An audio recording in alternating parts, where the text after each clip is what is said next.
Okay, hello Joey, and if anyone else is watching, but I assume it is just you, Joey, that will ever see this.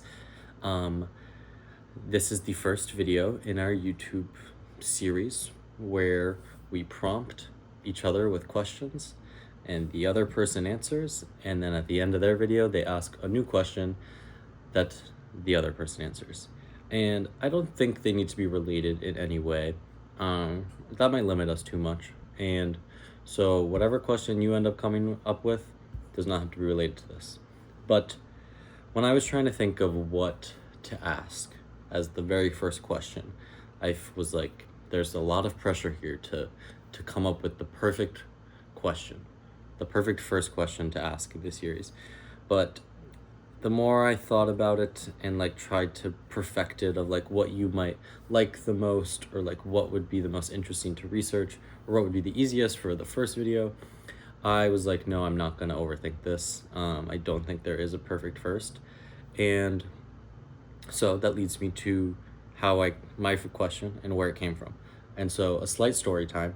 Yesterday, I was on a bike ride and I was getting pretty pooped, and it was kind of windy, and I was just feeling very unmotivated. But then I had my earphones on in, and a song started playing.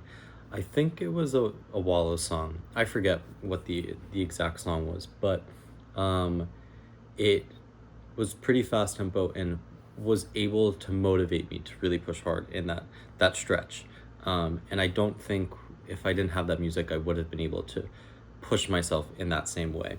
And it kind of made me wonder what it is about music and what it's doing in our brain that can motivate us and push us harder in certain scenarios. And I think especially with exercise, you see that with like, you might be able to push one more set out when you're like listening to music, um, and or like it can get you in the zone when you're studying and kind of help you lock in.